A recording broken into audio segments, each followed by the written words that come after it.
This week, a 23rd lawsuit was filed against Browns quarterback Deshaun Watson. And in footnote 2 at the bottom of page 2, there was a comment that struck me when I saw it. And I follow this case, I think, as closely as anyone out there. And when I read that line, I thought, wait a minute, this is not as obvious as Tony Buzbee, the lawyer for the plaintiff, would think. And here is the language from the footnote.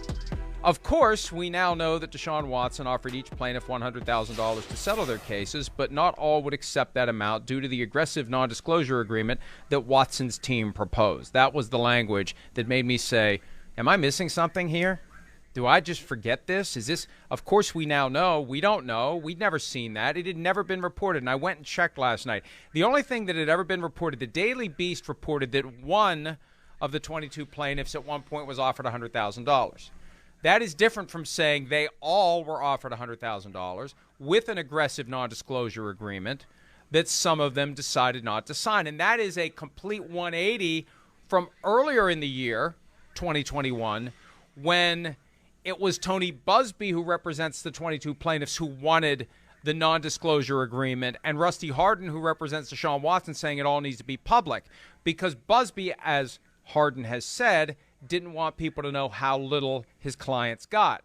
Well, as it turns out, and this all happened in the context of the trade that didn't happen to Miami. The Dolphins wanted the cases settled. He was going to pay each of them $100,000. 18 were ready to go. 4 of them said no. And I don't know whether it was the NDA or the amount. And at the end of the day, Watson decided he wasn't going to settle some if he couldn't settle all, although in hindsight, settling any, hindsight, foresight, any site, current site, settle these cases if you can.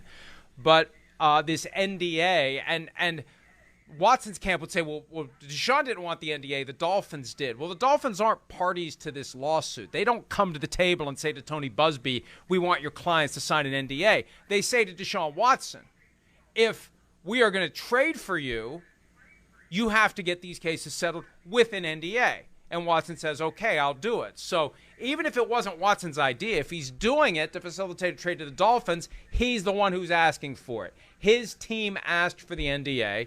They call it aggressive. And look, every NDA is aggressive. The idea is you can't talk to anybody. You can't tell anybody what you got.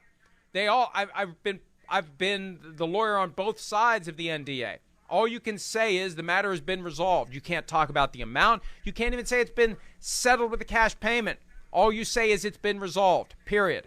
So it didn't work. It didn't get it done. But that was news. That was one of those, I think Tony Buzbee knew damn well what he was doing, dropping that little bomb in the footnote for the purposes of someone in the media catching it and writing about it. But that's the bottom line. And different people are going to interpret different things based upon the fact that Watson was willing to pay $100,000 to each of these 22 individuals. And there's going to be a lot of people who look at that and say, why would he have offered $100,000 if he didn't do something he shouldn't have done? But that's not a reliable conclusion. I won't support that logic.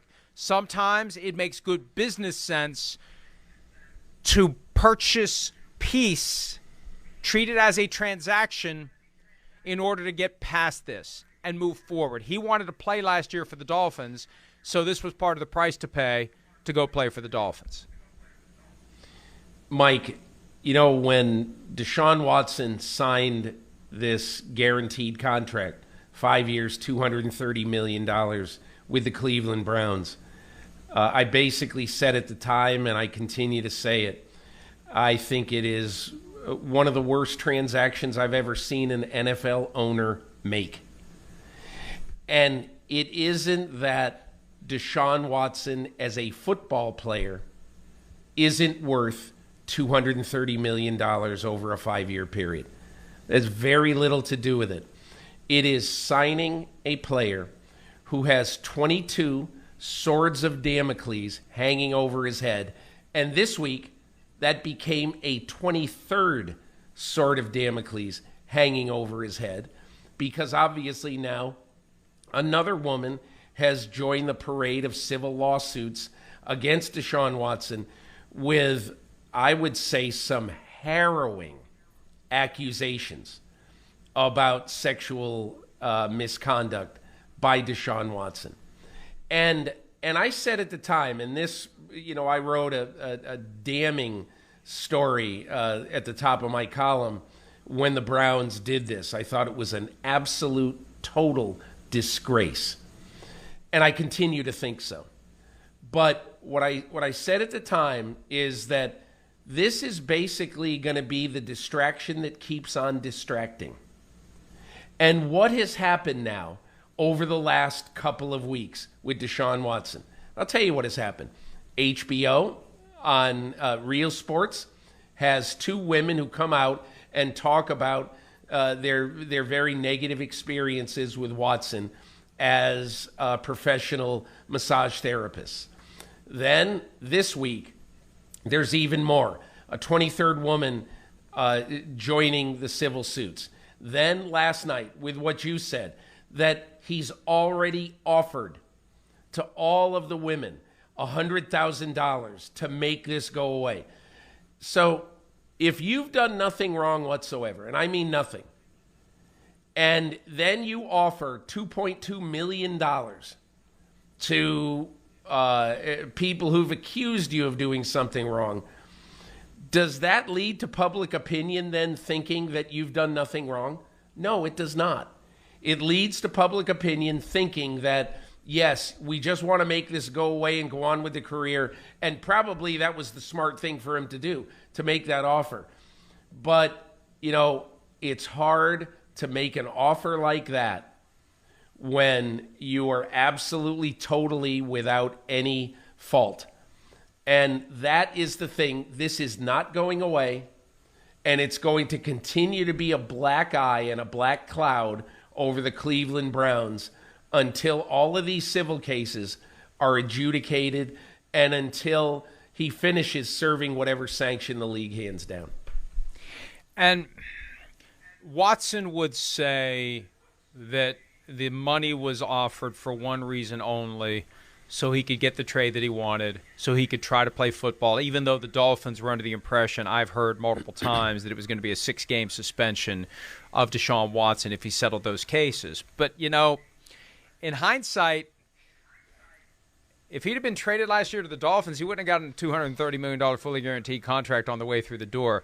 He actually has made more money by waiting. Not that the problem is any better for him, because I think the sooner this all goes away, the better off he's going to be. And I've said from March of 2021, and I said it in March of 2022 when he was traded, these cases need to be resolved. You need to find a way to let the individuals believe they've gotten their justice. And this is the way the civil justice system works. It is a transaction. It is a payment of money that compensates someone for whatever it was that they endured that they shouldn't have had to endure, that they believe that they endured, whether you agree with it or not. That's how you make it right. He should have made it right out of the gates. He should have made it right after he was traded to the Browns, and now this continues to linger to the point where Browns fans get dragged into it. And some Browns fans don't like the fact that he's on the team. Other Browns fans are caught up in this tribalism. They're going to shout fake news. They were shouting old news last night. That was their reaction to this. This is old news. First of all, no, it's not. And second of all, is that the best you got?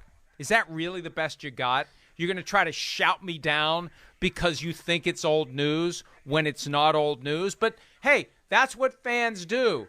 They got thrust into this because Watson didn't settle the cases before he became a member of the Browns. And now, Peter, he is in full-fledged, full-blown, I'm going to fight these mode. And let me just tell everybody how this works. Here's how this is going to work. Because I handled civil cases for 20 years, almost. Each one of these cases is going to go to trial. And in each one of these cases, the plaintiff is going to get on the witness stand, and the plaintiff is going to tell her story about what Deshaun Watson did. And Deshaun Watson is going to get on the witness stand, and he's going to deny it. And there's going to be other evidence that may or may not get in, depending upon the rules of evidence and the arguments made by the parties about the other claims being made against Deshaun Watson or other things that he has done, other things that he has said that would tend to maybe push the needle a little bit more toward the plaintiff in each given case. There'll be many hearings where there are fights over what can and can't be used from other cases in each of these individual cases as they go to trial. But 23 of them, soon to be 24, with 23, soon to be 24 different juries. And I know how these cases go. Look, we get an idea of how the legal system is based on TV and movies. Every one of these cases is a coin flip at best for Deshaun Watson. Good luck flipping a coin 23 times and having it come up your way every time. Oh, either way, I doubt that he loses every one of these, but I would not bet that he's going to win every one of them 23 times. And how long is it going to take to process 23 trials, Peter? This is going to be hanging over the Browns all of this year, all of next year, and into 2024. And what the hell does the NFL even begin to do about this? So, I know look, he's got every right to defend himself, but there's an intersection between defending yourself and moving forward with your life. And when you've got 23, soon to be 24 of these cases, all of which are going to be tried separately, that are hanging over your life, and 6 months of the year is out of the picture for any of these trials to happen because you're playing football, or at least you think you're playing football.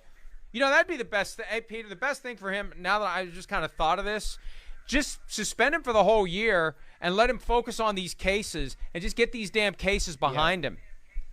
Just try the cases during football. It's probably too late to make that happen, but just sit out the whole year and between now and next year at this time, focus exclusively on getting these 23 cases behind you, whether you try them, settle them, whatever. That should be the full focus at this point, is making these end.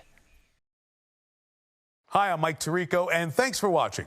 Make sure to hit subscribe for the latest news and highlights from NBC Sports.